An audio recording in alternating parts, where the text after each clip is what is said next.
I lost my parents. That pain made me who I am. I spent a lifetime trying to right the wrongs of the past, as if fighting crime would bring my parents back. You actually did it. Hi, this is Michael Keaton. You're listening to Batman on Film.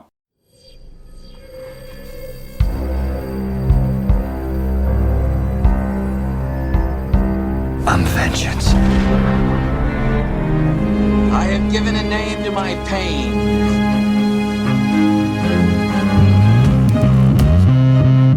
The Batman.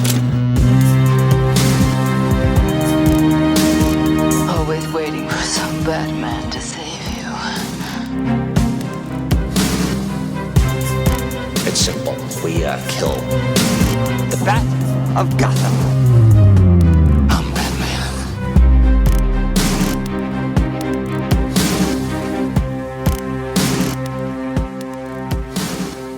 Welcome to episode number 115 of the Social Hour of Batman on Film podcast. I am the founder of Batman on Film, Bill Ramey. And joining me today is, this is Ryan Haas, everybody. Ryan is the most senior of all BOF contributors. Oh, man. Isn't that correct to say? You have been with Batman on Film the longest than any of the current crew. Oh, I guess so. As far as contributing. Yeah, I guess so. I know we have got our different tiers. We've got, legacy BOF. We've got senior BOF. It's like our podcast, because we had different podcasts and shows. We had different whatever. We had different tiers of everything. Yeah. No, it's good. It's a position. It's a title I don't take lightly. It feels like I just like to jump in wherever it makes the most sense these days. But it's cool. I've with the Flash coming out, every time something new comes out, I talk to some people and people that know I'm involved with BOF. It's always crazy to go back to the source and mention, oh yeah, I've been reading the site since I was a kid, and I've been contributing to the site since 2006. And it is.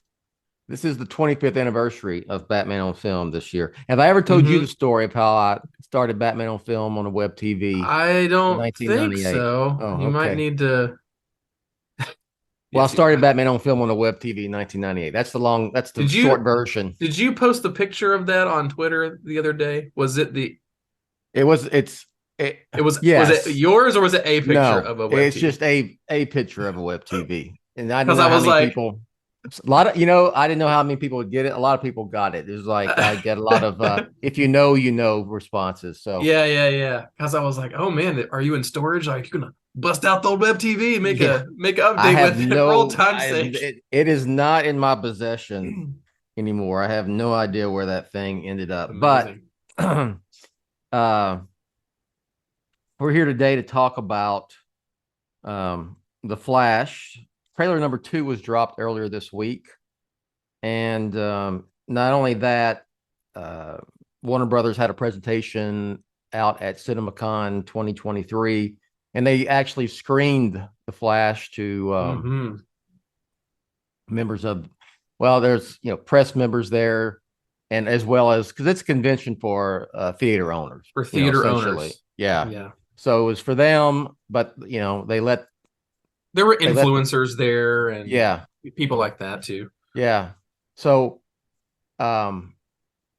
that's a big deal because, and they Warner Brothers also allowed immediate social media reactions. I mean, I'm sure it was, please don't spoil the movie, but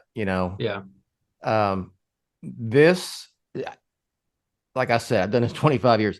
This is a big deal because it tells me that Warner Brothers knows they have a winner on their hands.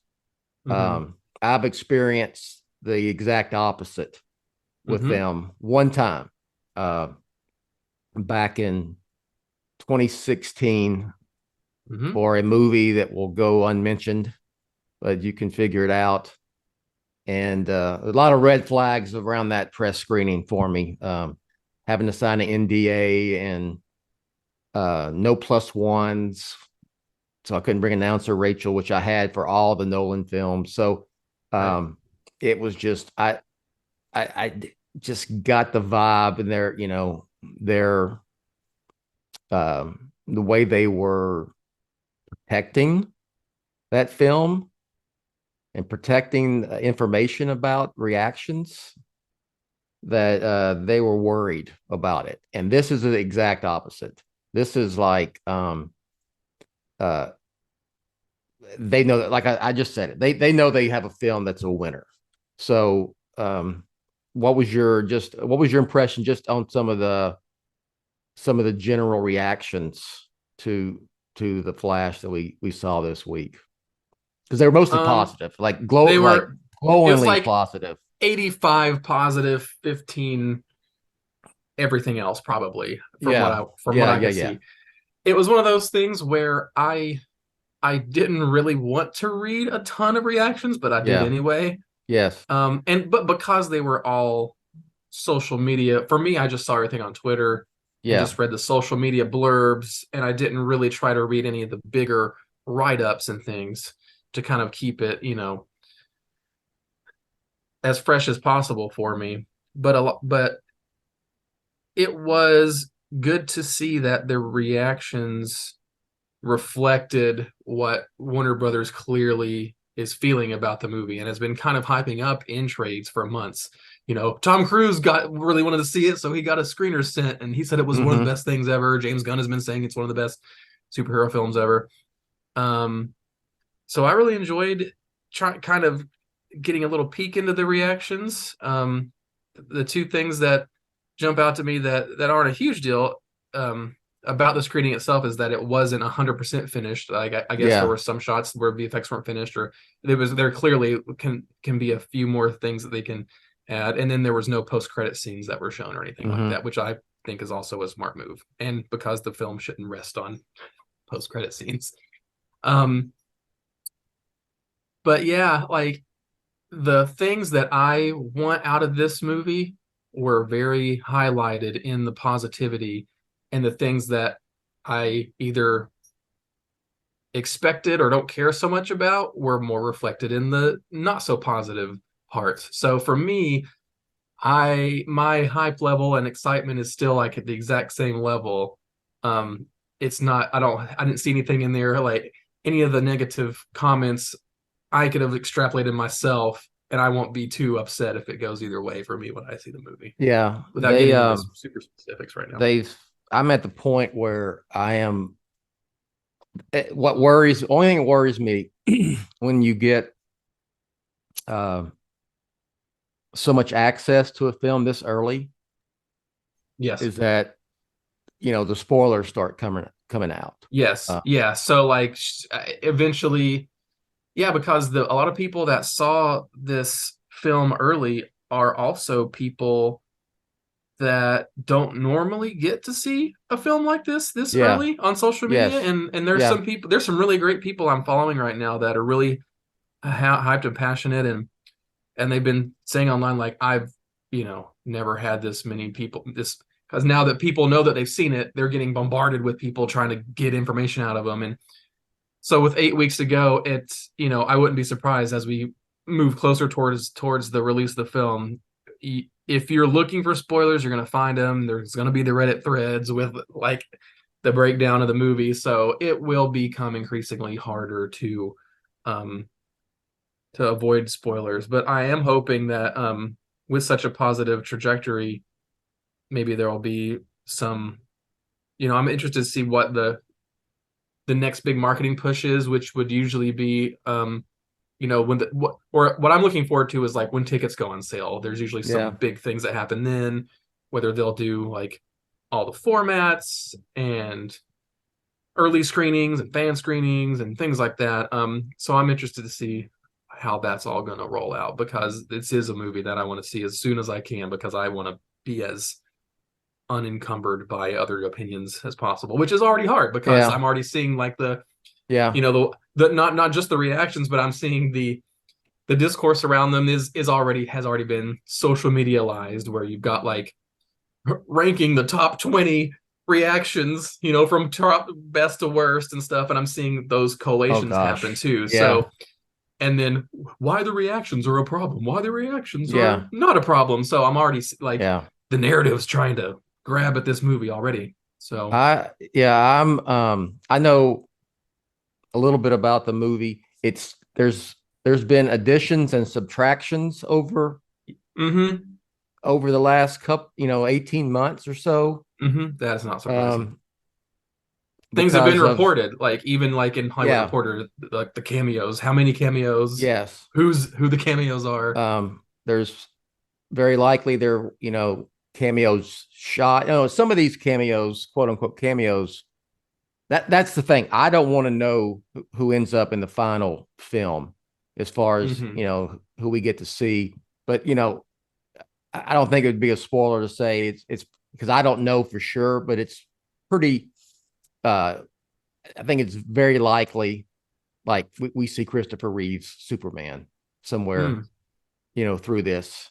And I'm sure it's footage from one of, Right. the Of first course. film or whatever. Things like that. So you call them cameos, but these are just, they talked about Muschietti, the director, Andy Muschietti, talked about how hard it was to who made the cut, so to speak, Yeah. because they were kind of trying to limit it, they To film actors. to film. Yeah. And, Yeah. like they had Marlon Brando's Jor-El in there at one point, and they removed it because it's just, I mean, if you go back and think, there's a lot, There's a lot. There's at a this lot. point. Yeah. Yeah. And so there is, you got to make cuts. You can't have everything live action DC ever. Or it just TV becomes a clip or even show. animation. Yeah. Yeah. So that's one I don't want to be completely spoiled on who we see that, we know we're getting Keaton. Keaton's in the film. He's like the co-lead, but do you see Bale? Do you see, any of the up, yeah. I mean, do you see Pattinson? It's a multiverse. Pattinson? Yeah. Chris Reeve, and I don't know, Right. you figure that I know technically Batman, the 60s series was a TV series, but there is the film. There is the film. Yeah. Adam West is iconic, Yep. I just can't imagine them not leaving just a glimpse of that Batman world in there. But anyway, Right. I'm speculating. My bottom line is I don't want to know how it all shows plays up out in this stuff. And I'm trying my best to avoid that. And like I said, I know that there have been people who have done cameos, filmed cameos for this that may not end up being in the final film that we see. So we will see. And it does end up leading into the new DCU. So that'll be interesting how that passing of the baton or passing the torch, however you want to call it, takes place at the end. So now let's just get to the trailer and we watched it. How many times you watched it now? I waited that day until I could really sit down and watch it on YouTube on my TV. Yeah. And the great thing about that trailer is that it's on YouTube in 4K, so I could like watch it in 4K, like I'm in better than the movie theater at home. So it was great. I really enjoyed the trailer. And I just, every time I get more Keaton, the more happier I get about his inclusion in the film, and it feels like they're handling him with such reverence and that he wants to do it. So, and it's like a really good mutual thing that I think we're seeing on screen. And it's not just the fan servicey moments for me. It's more like the way they open the trailer and you just hear that voiceover from, Michael Keaton's Bruce Wayne about his mission as Batman and, trying to avenge his parents, and then having it tie straight into what the Flash is doing. Oh, but you actually did it, Barry. I'm just like, oh, like, wow, like that's It's a good distillation of like Flashpoint, the Flashpoint story from the comic books, but it just hits different when you hear that from Michael Keaton's Batman, especially because we didn't get that kind of introspection from his version of the character in his two films. Correct. Maybe maybe this will end up being more of a character study of this Batman than we got in Batman and Batman Returns, which would be ironic because it's a technically it's the Flash, but I'm not gonna lie. I mean, my number one reason for being excited about this film is Keaton's return, and it's something that we all thought that would never happen, but I really liked everything in there, and this kind of goes against I prefer the Batman stuff, the grounded, it's Batman only, and then you got Batman here, he's gonna be with Supergirl, and he's right. got two Flashes and right, and a bunch of cameos, Zod and all this Dark Flash, but it's just Keaton coming back. And I do have an affinity, like I really love, like when I was high school, early college. I get Back in the Future, those movies, Oh yeah, I like time travel, excuse me, and alternate, universe type stories. That's why I'm a fan of it's like sci-fi, it's comic stuff, books, like. So even with Batman in it, and so I just want to see how it all plays out. But the trailer, I just thought it was great.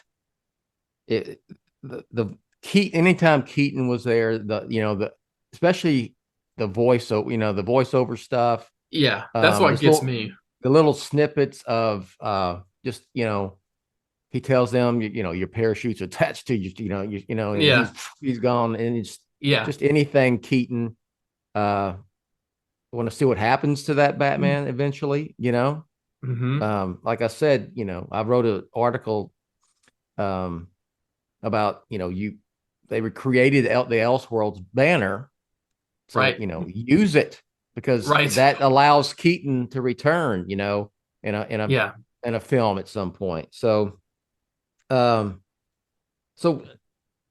just anything else that struck you, about the trailer?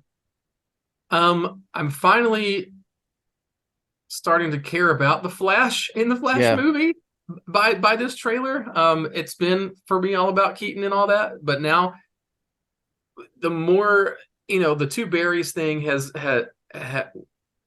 like grown in prevalence since the very the early looks. You're like, oh, there's two of them, and you kind of had to pick it out of the shots. Oh, there's a shot in the Batcave, there's two berries, that's weird.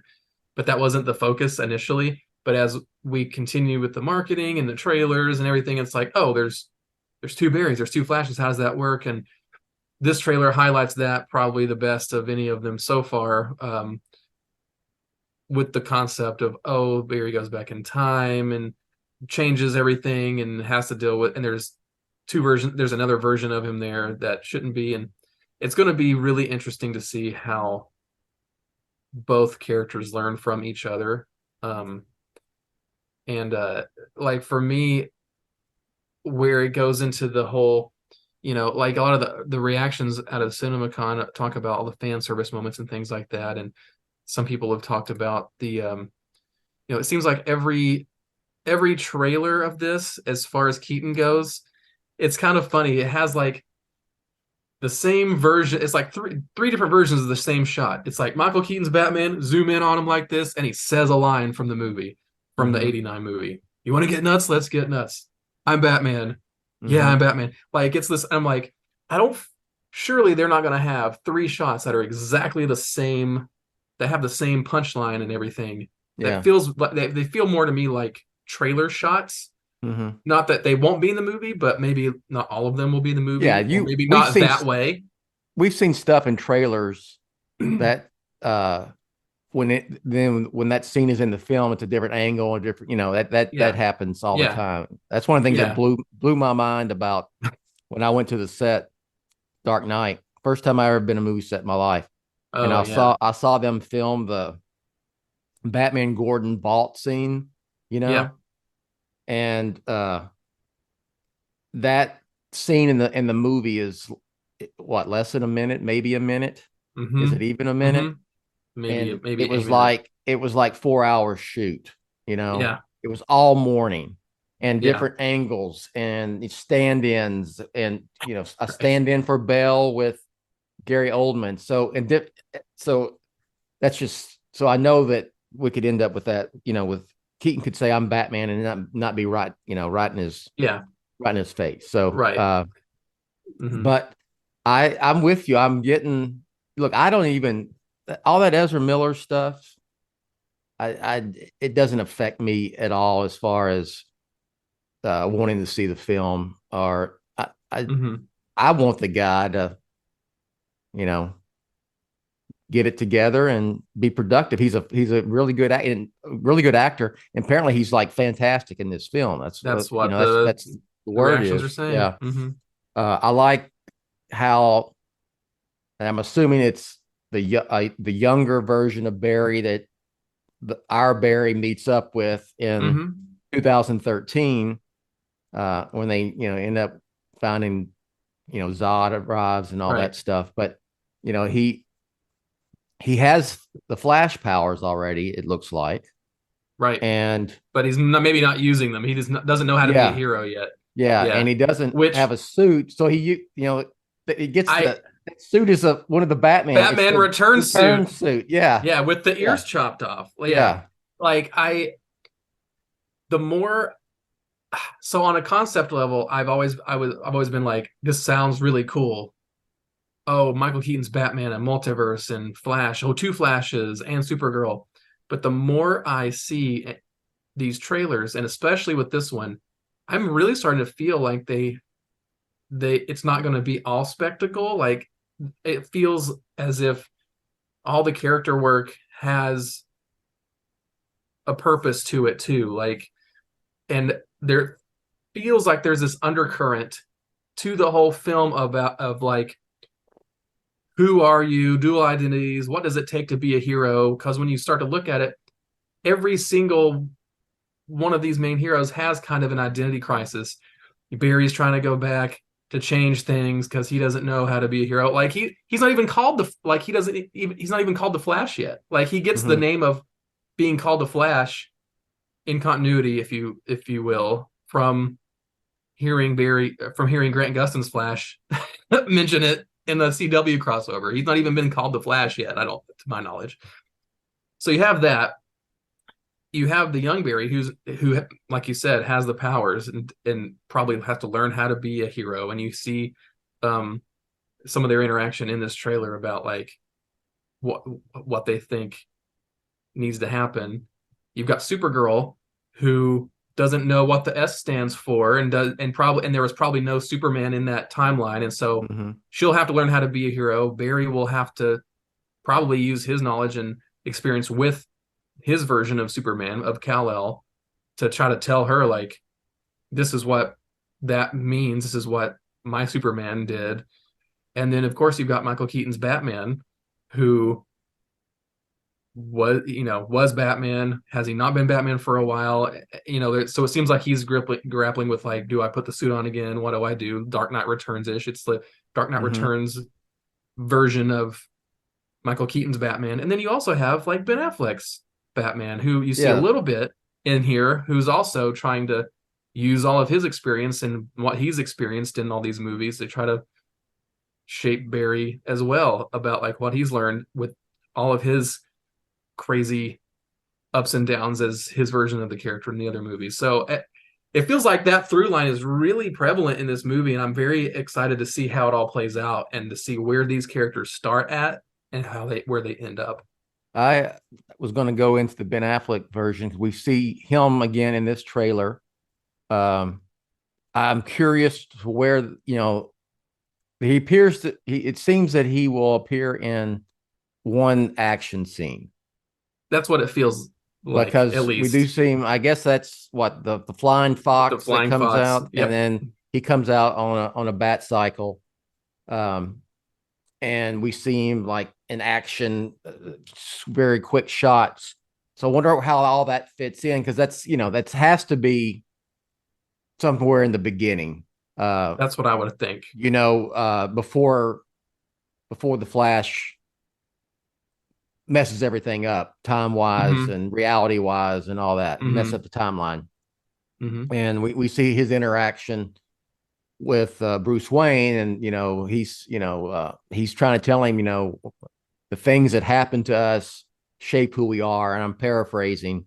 Right. He's kind of like Not meant to change them. You don't go, you not that your mom died for a reason, but it's the things that happen to, I mean, it's true, the things that happen to us shape who we are and make us who we are. And obviously he doesn't take Bruce Wayne's advice, and he does jack everything up. So I want to see how all that fits in. Affleck has even said, Brian, he goes, he finally figured out how to play Batman and Bruce Wayne in this film, and he was really proud of it. I think he said something like, "That film's fucking good," So yeah, because it feels like a character, like a reconciliation of his version of the character. I hope that we can see in this movie that takes the things that have happened to him, to his version of the character in these other movies, and tries to distill it and use it for something that propels the story forward. And I'm very excited to see that. It's crazy to think that is one of the least things I'm looking for, like to the least. It's cool, but it's low on like my carometer for the movie, because everything else is so exciting to see Keaton's Batman back and the Flash story move forward. But more Batman is never a bad thing. Yeah, I'm one who was on the Affleck as Batman bandwagon way before he was even cast. Batman on y'all. You got. I mean, y'all know that if you followed Batman on, you wanted him as a director before. I want him as a director. Was even the question. Yeah. Before Chris Nolan ended, with the Dark Knight Rises, when he was done, I didn't know at the time. I thought it may continue, that continuity, that Batman story. And I was like, God, if Chris is done, I'd love, for Ben Affleck to take the role. And then it morphed into, they tried to get him to direct, Nolan tried to get him to direct Man of Steel. And they wanted him, the Will Beall Justice League script. Yeah, they wanted him Affleck's to direct talked about that. Yeah. And I was like, at that time, I was like, oh, if he takes that gig, I guarantee you he'll play Batman. He'll play Batman himself, He ended up turning that down. Then he goes, he takes the role in BBS, and the rest is infamous history. But I as much as I was all in, and lest we forget the meltdown that occurred in 2013 when he was cast.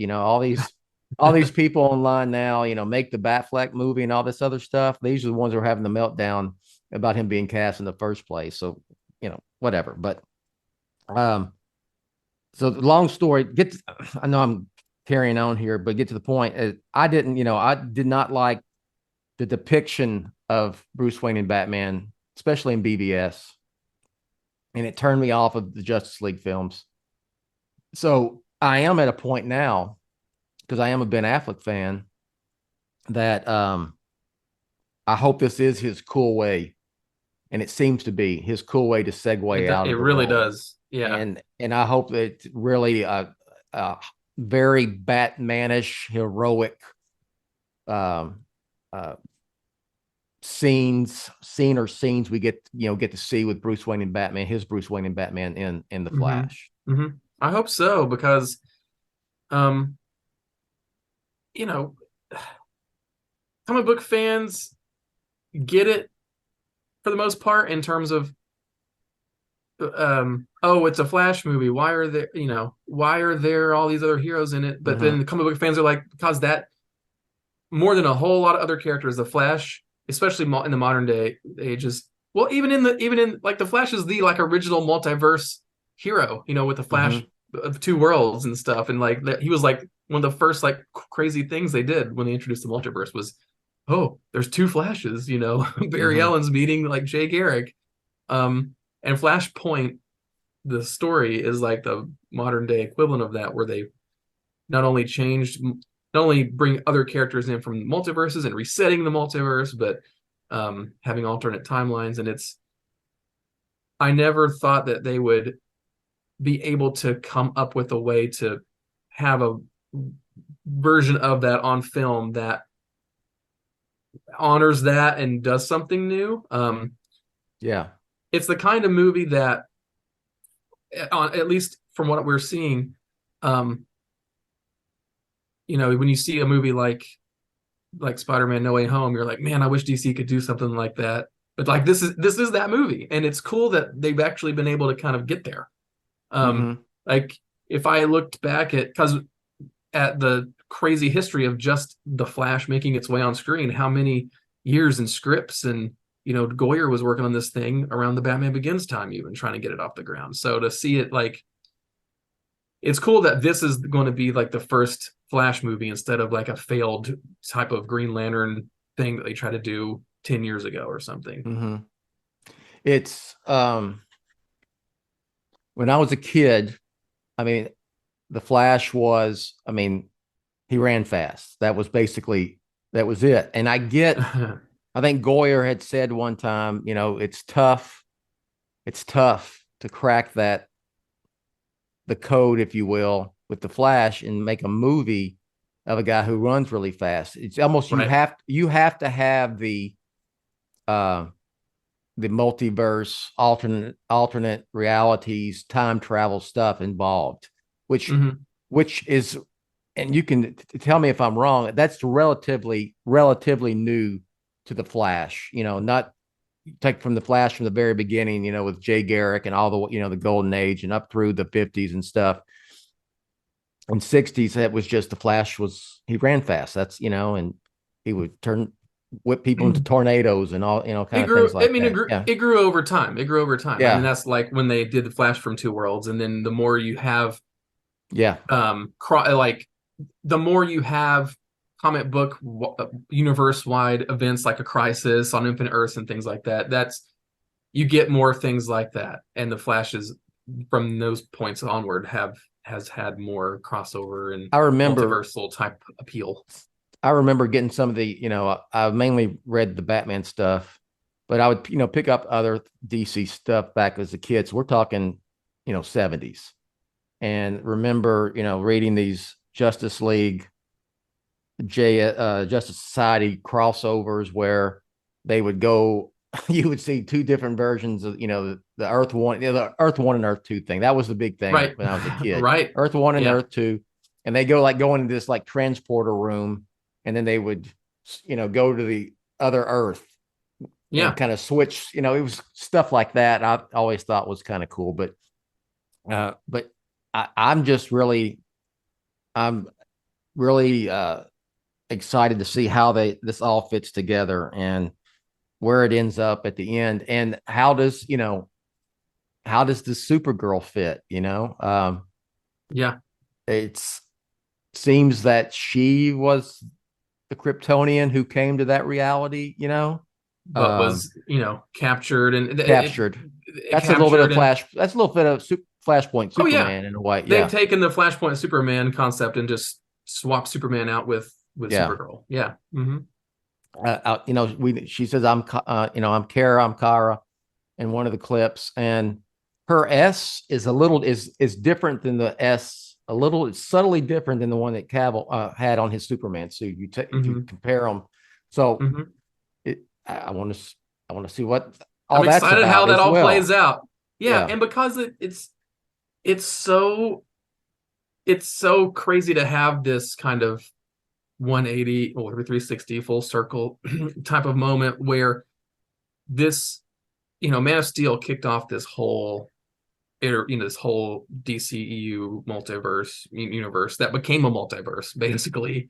And echoing the comics in a lot of ways. Mhm. It's really interesting because when comics do these kinds of things, they never end. They keep going, and they have to make changes on the fly, and they have to react to their readers and see what works and see what doesn't. And do we do a full reboot and all this kind of thing?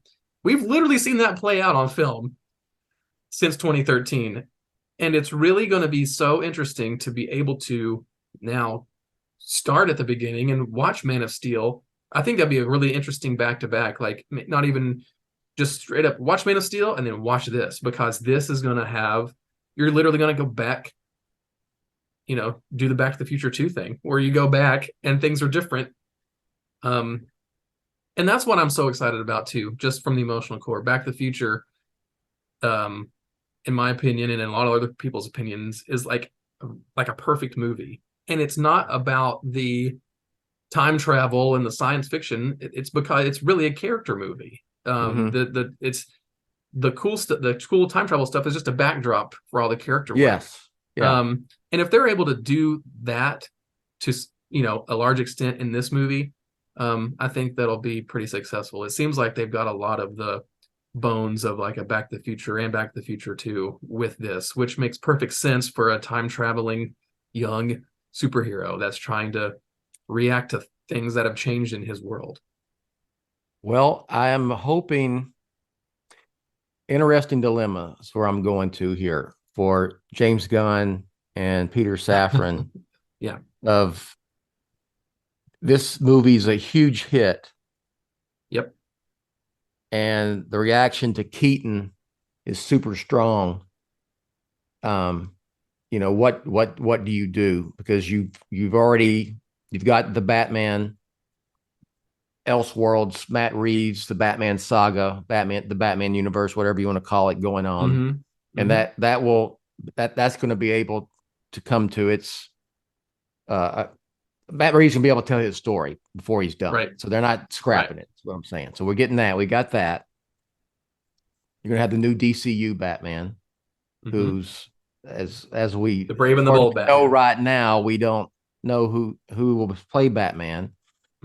James Gunn might, but so there were plans before with Keaton. Keaton was going to be the new DC Batman, the Nick Fury Batman. Yeah, and he's in Batgirl. He was in Batgirl, which was took place after the Flash. So, fan demand, and not just fan demand. I mean, if this movie's a huge hit at the box office, that means that the mainstream general audience liked it as well. Yep. Not fans. So do we see Michael Keaton as Batman at some point? Because they were working on like a Batman Beyond movie with him. Right. I think it was Christina Hodson. She was writing the same script. Screenwriter as The Flash, and I think she worked on Batgirl and Birds of Prey also. Yeah. So also besides the all the possibilities that the film itself will deal with, there's a lot of possibilities that will come out after this movie. Yeah, and it feels that Warner Brothers is rightfully so like back on a Keaton high. Keaton's had his career resurgence where he's been in these Oscar-winning movies, and speaking to his previous superhero movie stuff, like with Birdman, but now he became a Birdman as the Vulture, and now he's Batman again. And then Warner Brothers is already, they just had it's becoming fruition. They now kind of tease it at CinemaCon. They're doing Beetlejuice 2 finally. So there will be a Beetlejuice 2. More likely than not with Keaton coming back as Beetlejuice. Otherwise, why would you do it? So they kind of, and he's not getting any younger, right?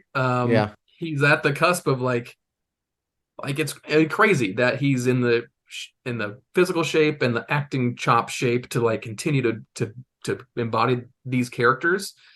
So I'm sure the powers that be will want, even though they're giving James Gunn all the freedom in the world right now, I'm sure they're going to be like, can we do something with Keaton?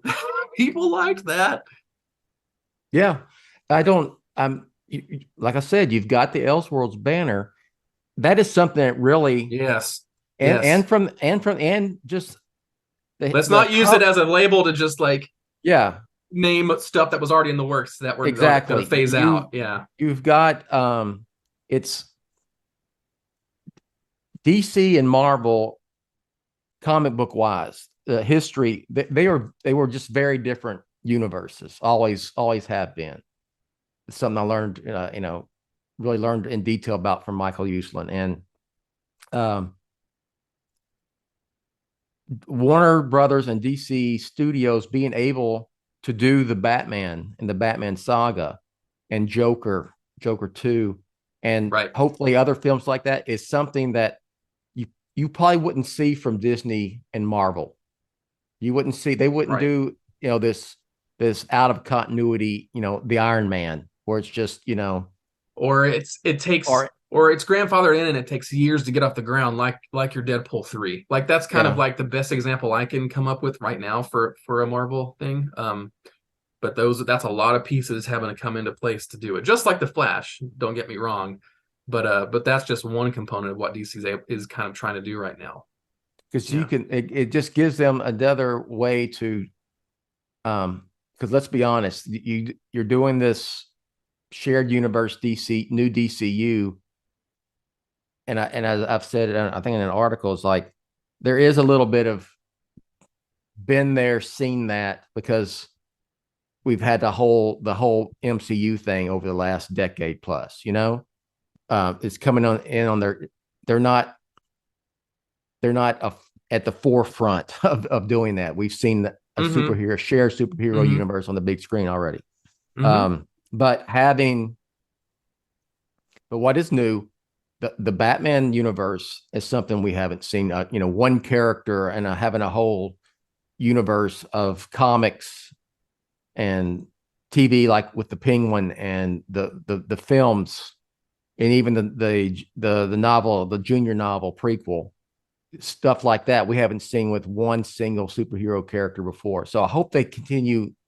The closest stuff. analogy Yeah. I can think of is like Star Wars, where it's like Yeah, one continuity, one thing, and then you get, it's one property, one IP, and then you get a lot of things attached to it. But to take like with the Batman universe, taking one specific iteration and doing the transmedia thing around that one thing is pretty unique.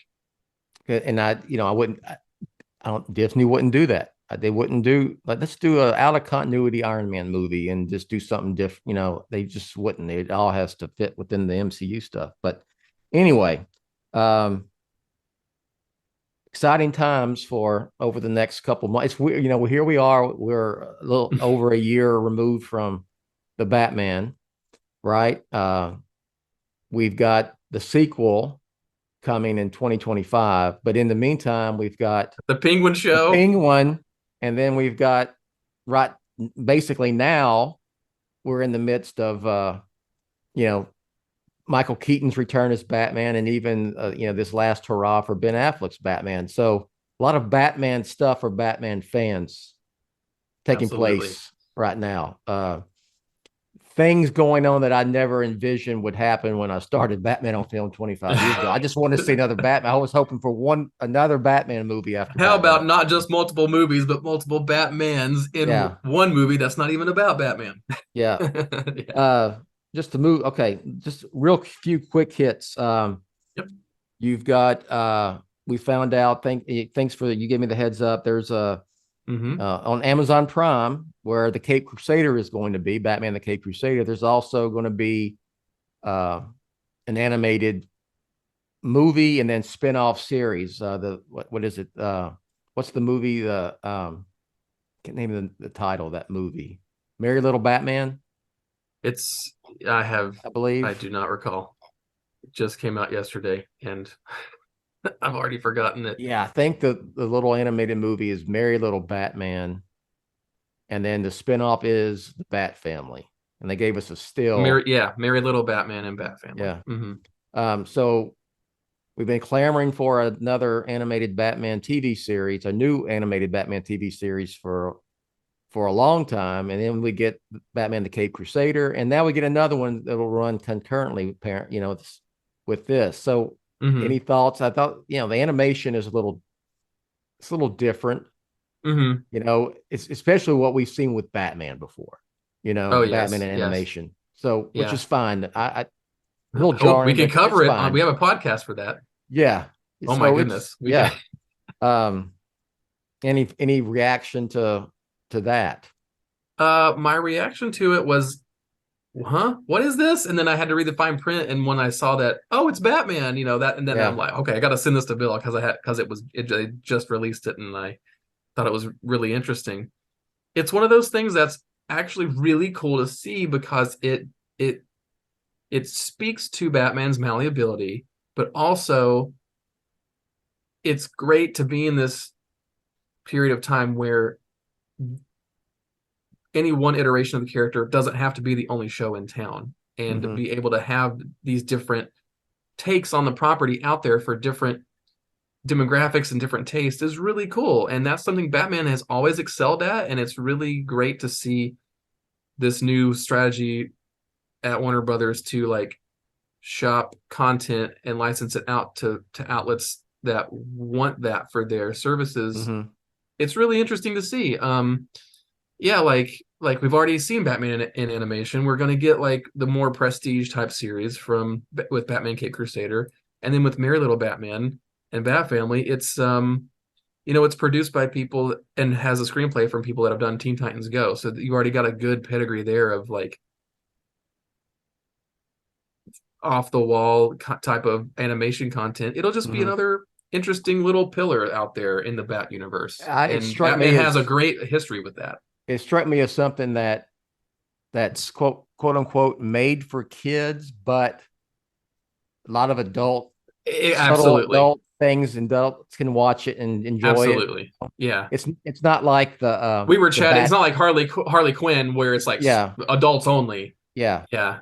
and it's Mhm. not like Bat Wheels or something like that where it's just Where it's kids straight only. up for like 6-year-olds. So yeah, I will say so Bat Wheels is actually pretty dang good. And yeah, I tell you what, I love having a 5-year-old, but just because I like being a dad. But my goodness, it's been really great to be able to have my kid and experience these things with her through her eyes and get her thoughts and reactions on it. And she's been experiencing the content like crazy. This girl, she's binge watched 4 seasons of the Batman cartoon from, mhm, the mid 2000s because she's yeah. already watched all of Teen Titans and all of BTAS and all of Batman 66. And now she's like, she's 5 and she's watching more content about Batman ever. We played 20 questions. We've gotten into playing 20 questions lately and trying to guess Batman villains, and we started out really easy. Oh, does he wear purple? Yes. Okay, it's the Joker. She stumped me last week with the character, and I had no clue who it was. And she's like, Daddy, it's Everywhere Man. And I'm like, who the hell is Everywhere Man? What are Yeah. you talking about?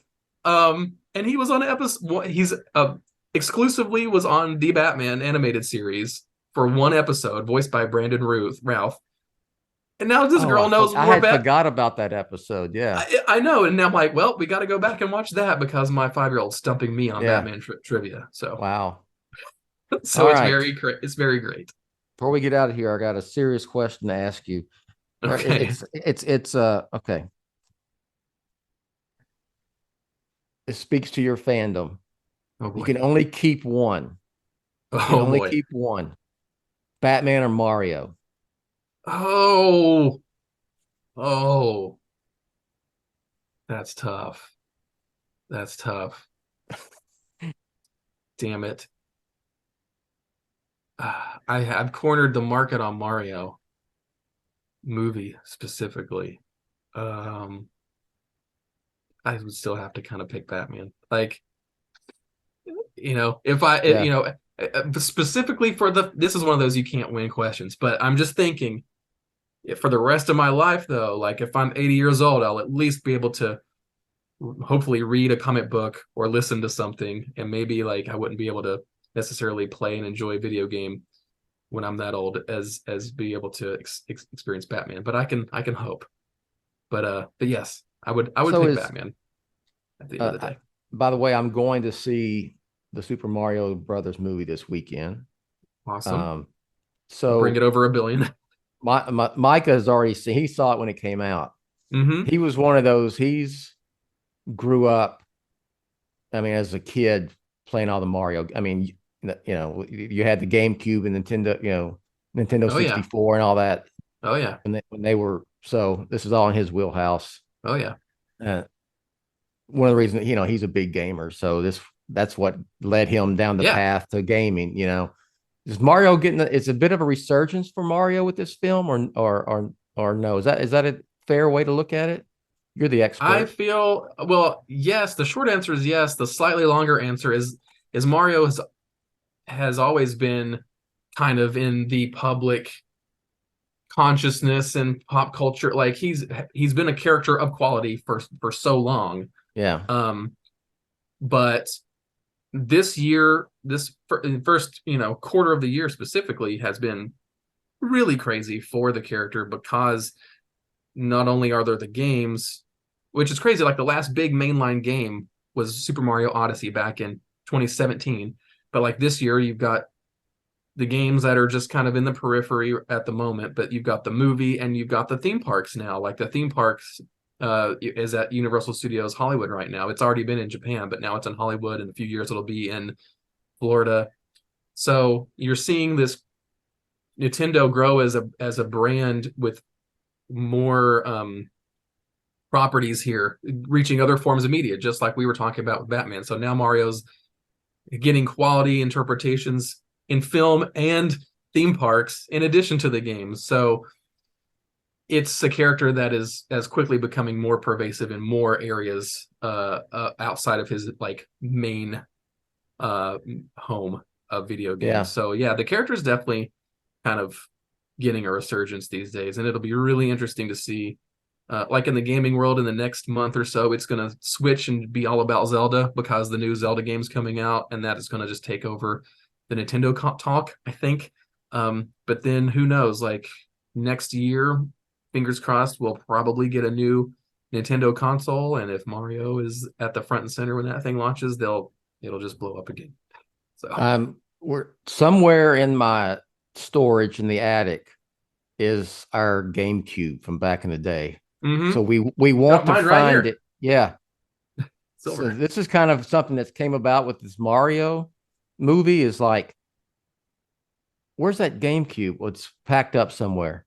We got to find it, because there's like that Mario baseball game. We played the hell out of that when my kids were little, and Mario Soccer. It was another one we played. So we wanted to find Mario Tennis is really good on the GameCube too. Yeah, that too. So anyway, but there, you talked about Universal Studios. Mm-hmm. They're building one in Frisco. Did you know that? Oh my gosh, that's amazing. Yeah. In Frisco, down the street from you is the National Video Game Museum, which now has a 30th, which I had just a tiny bit of influence over, that they've got the 30th anniversary exhibit for the live action Mario Brothers movies. Oh, cool. Is there right now, and it's gigantic. Yep. All right. Well, that'll do it. Let's get on out here. Anything you want to plug? You may do. Go ahead. Oh goodness, there's so much going on. No one can the... plug like Pete Vera, but no. I'll try. No, I don't have a memorized script like Peter R. Vera, but but there's so much going on right now. I'll forget things, but if you follow me on Twitter at SMB_Ryan, that SMB stands for the Super Mario Brothers, the movie archive, which, as you can expect, is just absolutely blowing up these days. Not just because the new movie is out, but because it is quickly approaching the 30th anniversary of the live action Super Mario Brothers movie. And you can follow that on Twitter at SMB Movie or SMBmovie.com.